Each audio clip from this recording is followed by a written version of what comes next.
আসসালামু আলাইকুম। অবশেষে আমরা পেয়ে গেলাম আমাদের সেই কাঙ্ক্ষিত বিজয়।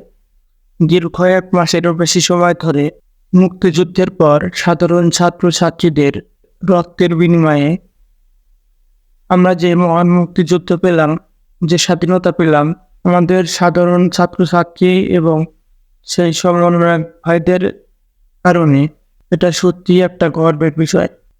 তবে একটা কথা সবাইকে মনে রাখতে হবে, তা হলো স্বাধীনতা পাওয়া যতটা কঠিন, স্বাধীনতা রক্ষা করা কিন্তু তার চেয়েও বেশি কঠিন।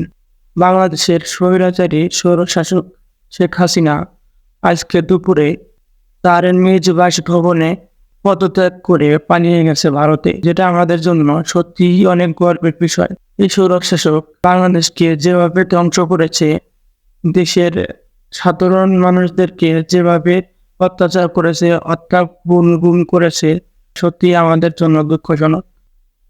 তবে সেই সাথে একটা গর্বের বিষয় হলো আজকে সে বাংলাদেশ ছেড়ে ভারতে পালিয়ে গেছে। আর আজকে আমরা যেসব সাধারণ ছাত্রছাত্রী এবং তাদের সমন্বয়কদের পরিশ্রমের মাধ্যমে, ত্যাগের মাধ্যমে যে স্বাধীনতা পেলাম, এই স্বাধীনতাটা আমাদেরকে অনেক দিন অর্জন করতে হবে। এই স্বাধীনতাটা আমরা পেয়েছি, এই স্বাধীনতা যেন আমরা না হারাই। আমাদের সবাইকে সেদিকে লক্ষ্য রাখতে হবে। আরেকটা কথা, বাংলাদেশে সংখ্যালঘু ভাইরা আছে যারা, তাদের উপর কোনো রকমের হামলা করা যাবে না।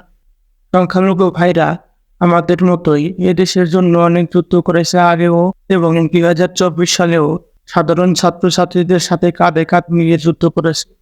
মনে রাখতে হবে, এই দেশ আমাদের সবার।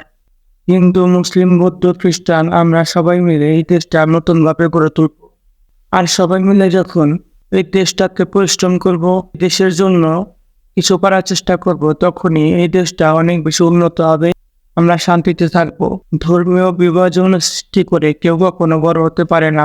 আজকে আমরা দেখলাম অনেক জায়গায় সাধারণ ছাত্রছাত্রী অথবা অন্য যেই কেউ হোক, অনেক জায়গায় আগুন দিয়েছে দুষ্কৃতিকারীরা, অথবা যেই হোক না কেন, এটা কখনোই করা ঠিক নয়। বাংলাদেশে কোনো রকমের আগুন দেওয়া অথবা অত্যাচার করা, অন্যায় করা, এগুলো করা কখনোই ঠিক নয়।